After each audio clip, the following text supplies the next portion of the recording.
అలా చెప్పండి, మొత్తానికి ఏంటి రాజకీయ పరిణామాలు వేగంగా మారుతా ఉన్నాయి. మొత్తానికి తెలంగాణ రాష్ట్రంలో 70 రోజుల్లోనే ప్రభుత్వం మీద ఇంత వ్యతిరేకత వస్తుంది. ఎట్లా కూడా వస్తుంది దీన్ని? 100% ఇంతకుముందు విజయ్ గారు అన్నట్టు ఆ, ఈ దాడులు కానీ లేదా ప్రజా వ్యతిరేకత అయితే క్లియర్ కనబడుతుంది, కనిపిస్తుంది. ఓకే. చాలా క్లియర్ కనబడుతుంది. ఇందులో మరీ ముఖ్యంగా విజయ్ గారు అన్నదానికి నేను ఒక యాడ్ చేస్తున్నాను. ఉమ్, ఇప్పుడు 400 హామీలు వాళ్ళు గురించి అవును సో అబద్ధాలు ఆడే నేను అధికారంలోకి వచ్చినానని రేవంత్ రెడ్డి గారు క్లియర్ గా చెప్పిండు. అవును.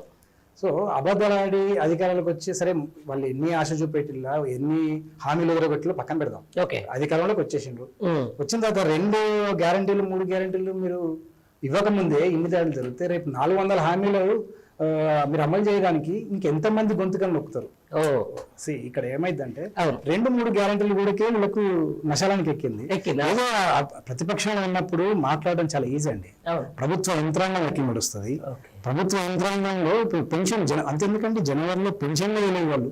ఉమ్, ముసలిళ్ళకు రావాల్సిన పెన్షన్ జనవరిలో పడలేదు. దీనికి ఒక పెద్ద ఒకటి వాయిస్ వినపడుతుంది. పెమ్మేటి శ్రీనివాస్ రెడ్డి గారికి కాంట్రాక్ట్ అది రైతు బంధు పైసలు అని అంటారు. రైతు బంధు పైసలు అన్నారు. పెన్షన్స్ కూడా వేయలేదు కదా, జనవరిలో వేయలేదు, ఫిబ్రవరిలో వచ్చినాయి. ఆ పెన్షన్ సంబంధించి కొడవలకు తీసుకొని పోయిండ్రు. ఇట్లాంటి మనం వింటున్నాం. సరే అది కూడా మనకు వాళ్ళకి మనం మాట్లాడుకోవాలి, Yes, sir. మనం వాళ్ళే మాట్లాడదాం. Yes. ఏంటి 2 హామీలు వాళ్ళు నెరవేర్చే దశలో 2 కూడా పూర్తి కాలేదు. అవును. అందులో సభ్యులు ఉన్నాయి ఇంకా. ఉమ్, ఇప్పుడు వాటికి సరే నెరవేరుస్తున్నారు, మనకు 100 రోజులు టైం ఉన్నారు. మేము ఇప్పుడు ఇప్పుడు కావాలి, మాకు 30 రోజులు కావాలి, మేము డిసెంబర్ 9కి 2 లక్షల రుణమాఫీ తీసుకొచ్చుకోండి అన్నారు. మేము తీసుకొచ్చుకున్నాం, మరి ఏంటని అడుగుతున్నాం. ఉమ్, కానీ 2 ఆ గ్యారంటీలు పూర్తిగా నెరవేరక ముందే అందులో కొంత 30% నెరవేర్చేసరికి మీకు తలపైన తొక్కొచ్చింది. Okay. 400 హామీలు నెరవేర్చే వరకు ఇంకా ఈ ఒక గొంతు ఆపితే ఇంకా 300 గొంతులు వేస్తాయి, 500 గొంతులు వేస్తాయి. Oh. 2 మంది నన్ను ఆపుతారు. సో ఇది తప్పు పద్ధతి అండి. అండ్ వాళ్ళు ఎట్లా జరుగుతున్నారో తెలియదు, వాళ్ళ నేను ఏం జరుగుతుందో నాకు తెలియదు. కానీ ఒకటైతే మాత్రం ప్రజా వ్యతిరేకత చాలా క్లియర్గా ఉంది. మేడం గారు అన్నట్టు ఎంపీలో అది స్పష్టంగా కనబడుతుంది. కనిపిస్తుందా? Yes. రైట్. విజయన్న, ఒకసారి మీరే చెప్పాలి ఇక. అంటే ఎందుకంటే కొంచెం రాజకీయ సరళిని మీరు తన దగ్గర నుంచి చూస్తూ ఉంటారు కాబట్టి, ఎంపీ ఎలక్షన్లు కూడా చూస్తూ ఉన్నాం. కొంతమంది పార్టీలు కూడా మారుతా ఉన్నారు అని చెప్పేసి రోజుకో లీక్ వస్తూ ఉంది. నిజంగా ఏం జరగబోతుంది ఎంపీ ఎలక్షన్? ఎంపీ ఎలక్షన్ లో కాంగ్రెస్ పార్టీ వాళ్ళు టార్గెట్ పెట్టుకున్నారు, 14 వరకు రావాలి అనేది ఒక టార్గెట్ ఓకే. పెట్టుకున్నారు. ఉమ్, అది కనుక నెరవేరకపోతే ఉమ్, వాళ్ళ వైఫల్యం కింద వాళ్ళు విత్ ఇన్ ద పార్టీలనే అనుకుంటారు. ఓకే. మినిమం 12 అన్న రావాలి. 10 దాటితేనే కాంగ్రెస్ పార్టీ మరింత బలోపేతం అవుతుంది, మరింత బలోపేతం అవడానికి అవకాశాలు ఉంటది. ఏ మాత్రం వాళ్ళు అనుకున్నది రాకపోయినా ఉమ్, ఉన్నటువంటి నేపథ్యంలో వీళ్ళు ఈ 2 నెలల పరిపాలన ఎట్లాగో ప్రజల ప్రభావం పడుతుంది. పడుతుంది 100%. అంతకుముందే ప్రజలు అరే తప్పు చేసినామా ఏంటి అనేది అంతకుముందు నుంచి అనుకుంటున్నటువంటిది. అవును. అటువంటిది 2 నెలల పరిపాలన వీళ్ళు అనుసరించినటువంటి వ్యవహరిస్తున్నటువంటి తీరు అంతా కూడా అబ్జర్వేషన్ లో ప్రజలు చేస్తున్నారు. ఉమ్, వీళ్ళు అనుకున్నట్లు సీట్లు రాకపోతే, వాళ్ళు అనుకున్నట్టు సింగిల్ డిజిట్ కే పరిమితం అయితే, సింగిల్ డిజిట్ కే పరిమితం అయితే మాత్రం విత్ ఇన్ ద పార్టీలనే ప్రశ్నించేటువంటి వాళ్ళు విత్ ఇన్ ద పార్టీలనే నాకెందుకు రాకూడదు, నేనెందుకు కాకూడదు సీఎం అనే ఒక వాదన మాత్రం బయటకు వచ్చే అవకాశం వస్తది 100%. కనిపిస్తుంది. ఉమ్, ఈ లోపు బీజేపీ వాళ్ళు ఇప్పుడు ఊపు మీద ఉన్నటువంటిది, మేమే మళ్ళా ఢిల్లీలో వస్తాము అధికారంలోకి అనేది ఒక కాన్సెప్ట్ నడుస్తున్నటువంటిది. ఓకే. ఢిల్లీలో మళ్ళా పూర్తి మెజార్టీ ఇట్లా స్వీప్ల 303 సీట్లతోటి కనుక మళ్ళా బీజేపీ వస్తే దేశంలో ప్రజాస్వామ్యం ఉంటుందా లేదా అనేది ఒక క్వశ్చన్ మార్కే ఉంటుంది. అంతే అంతే. అసలు ఇంకో పార్టీ ఎవరు ఎంత ప్రజాస్వామ్యంగా ఎన్ని సీట్లతో గెలిచినా కూలగొట్టాలనే ఒక ప్లాన్ అయితే వాళ్ళ పార్టీకి ఉన్నట్టు క్లియర్ గా తెలిసిపోతున్నటువంటి వాళ్ళు ఎలా వ్యవహరించబోతారో మోడీ అనేది మనకు అర్థమవుతున్నటువంటిదే ఉన్నది. ఈ ఎంపీ ఎలక్షన్లు అనేది కాంగ్రెస్ పార్టీకి ఒక విషమ పరీక్ష తెలంగాణలో. ఓకే. దేశవ్యాప్తంగానే వాళ్ళకి 40 సీట్లు కూడా రావని అందరు చెప్తున్నటువంటి సిచ్యువేషన్. ఆ 40,000 అంతో ఇంతో ఆశయాలు 10-12 ఈడ పెట్టుకున్నారు. ఆ 40,000 ఈ 10-12 ఈడ రాలేదు, ఏ 5-6 ఇటుకో పరిమితం అయింది అనుకో, కాంగ్రెస్ పార్టీకి సంబంధించినటువంటి ప్రభుత్వం ఉన్నప్పటికీ పార్టీ పరంగా ఇబ్బందులు ఎదుర్కోక తప్పదు. వాళ్ళు ఇబ్బందులు ఎదుర్కొంటుంటే రాష్ట్రంలో ఒక అస్థిరత, పరిపాలన కూడా అస్థిరత ఉంటది. వాళ్ళ దాంట్లో ఇప్పటికే నేను ఆ సందర్భంలోనే బట్టి విక్రమార్క, ఉత్తమ్ కుమార్ రెడ్డి నేనెందుకు సీఎం కావద్దు అనేటువంటి అంశం మీద ఉన్నారు. కొత్తగా ఇప్పుడు పొంగులేటి శ్రీనివాస్ రెడ్డి గారు కూడా తయారవుతున్నారు సీఎం గా. తన చేతిలో నా చేతిలో 15 మంది ఎమ్మెల్యేలు ఉన్నారు, నేను ఎలక్షన్ లో ఖర్చు పెట్టుకుంటున్నాను. వీళ్ళందరికీ ఏమైందంటే with in the short period లో ఇప్పుడున్నటువంటి ముఖ్యమంత్రి గారు వేరే పార్టీ నుంచి వచ్చి సీఎం అయ్యేసరికి ఇప్పుడున్నటువంటి పొలిటికల్ పార్టీ ముఖ్యమంత్రి గారి రాజకీయ జీవితం జస్ట్ 16 సంవత్సరాలే, 14 నుంచి 15 సంవత్సరాలే.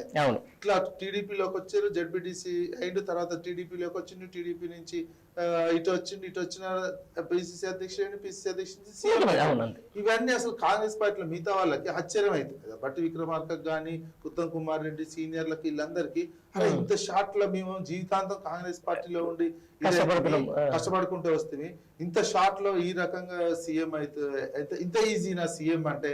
సీఎం అంటే చాలా మందికి అటెండర్ పోస్ట్ లాగా అయిపోయిన సిచ్యువేషన్. ఇంత ఈజీగా జాబ్, ఇంత ఈజీ జాబా వచ్చి సీఎం కావచ్చా అనే ఒక ఆలోచన చాలా మంది కాంగ్రెస్ పార్టీ అవుతుంది. సీఎం పదవి ఒక విధంగా అటెండర్ జాబ్ అని అంటారు, కానీ ముందు నుంచి కష్టపడ్డోళ్ళు, ముందు నుంచి పార్టీలో ఉన్న వాళ్ళకు మరి ఆ జాబే చాలా కష్టమవుతుంది కదా. ఇప్పుడు అదే అందుకే కదా ఇంత సింపుల్ ఆ సీఎం కావడం అని. అందుకే ఇప్పుడు పొంగులేటి శ్రీనివాసరెడ్డి ఆయన వ్యూహం ఆయన అనుసరించుకుంటున్నాడు.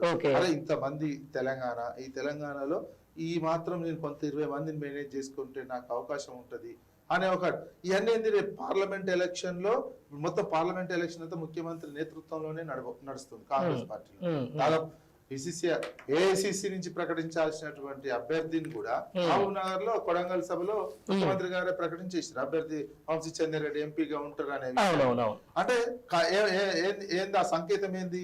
ఈ రాష్ట్రంలో ఎంపీ సీట్లను మొత్తం నేనే డిసైడ్ చేస్తున్నా అని ఒక సంకేతం.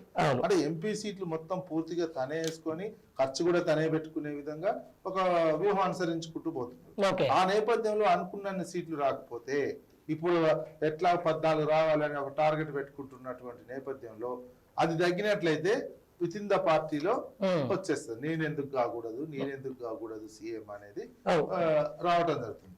ఇంకా నెక్స్ట్ ఏంది, వాళ్ళు ఓపిక పడుతున్నారు. పార్లమెంట్ వరకు మిగతా నాయకులు ఏంటంటే ఇప్పుడు అవమానాలు అవుతున్నా వాళ్ళు ఓపిక పడుతున్నారు. కోమటిరెడ్డి లాంటి వాళ్ళు అసలు నేను హోమ్ గార్డ్ నా ఆయనకేం అంతకుముందు గెలవక ముందు, అధికారం రాకముందు మేము హోమ్ గార్డ్ అండి, ఆయన ఎస్పీ అండి, నేను స్టార్ క్యాంపెయిన్ నా మాట చెల్లుబాటు అయిద్దా, పిసిసి అధ్యక్షుడి మాట చెల్లుబాటు అయిద్దా అని కూడా అన్నటువంటిది. ఇప్పుడు అధికారం వచ్చింది కాబట్టి ఒక రకంగా పూర్తిగా ఒక ఐక్యత ప్రదర్శిస్తున్నారు.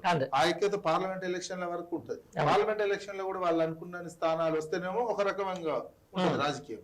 అనుకునే రాకుండా సింగిల్ డిజిట్ లకు పడిపోయి ఈ ఉన్నటువంటి మిగతా పార్టీలు బలోపేతమైనటువంటి నేపథ్యం సీట్లు వచ్చినాయి అనుకో, రాజకీయం రాష్ట్ర రాజకీయమే వేరే తీరుగా మారే అవకాశం కనిపిస్తుంది. ఇది పైన బీజేపీ చూస్తూ ఊరుకోదు. ప్లస్ ఇక్కడ బీజేపీకి ఏంటంటే సౌత్ లో ఒకటి కూడా లేదు.